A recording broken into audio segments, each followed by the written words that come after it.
जय हो छठी मैया। जे भी लड़का लोग मेहनत करता है छठी मैया का ऐसा आशीर्वाद हो कोई लोग नौकरी ज्वाइन करो। बसौली बाजार पर लड़का लोग के दौड़त देखनी है। सिवान जिला में पड़ेला। दीदी के दुआर बा उहें के अजिया ससुर जी के जमीन दान कैले बानी भूमिदाता सालिक सिंह।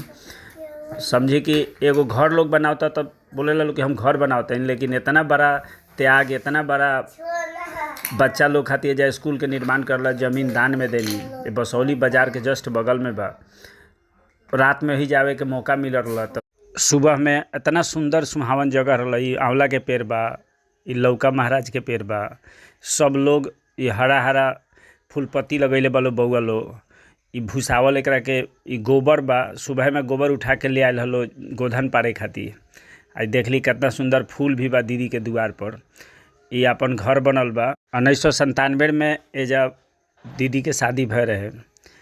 देखली धान काट के छोड़ल गल बा। कार्तिक महीना में समझी कि एगो फसल कटाला, एगो फसल लगावल जाला।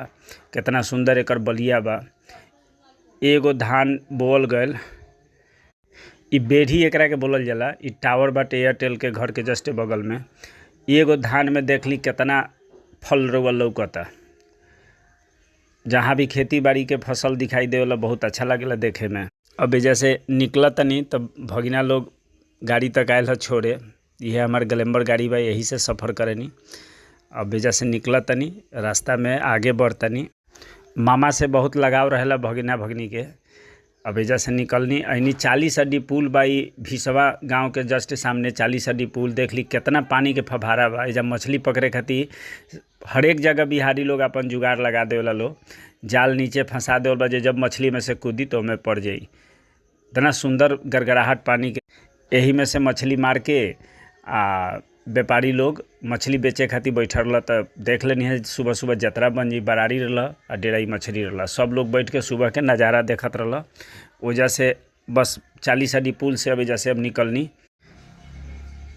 गोधन पारला के बाद में काल सुबह में मूसर से इनका के कुटे ला लोई। कोनो गलत काम कैले रहस, बियाह कटवा के ही काम करत रहस, ऐसे इनकर कुटाई होला। कांटों में एगो अलग कांट होला जौन रेंगनी के कांट। सब लोग अपना भाई के सरापे ललो, जीभ में कांट हलावे ललो। ई काल्हे कर सुबह में उठते उठते कुटाई इनकर शुरू हुई। बचाई जे ऐसे ओखरी के मूसर से इनका के कुटी लो, गीत गाई लो, भाई के सरापी लो, पर्व मनाई लो।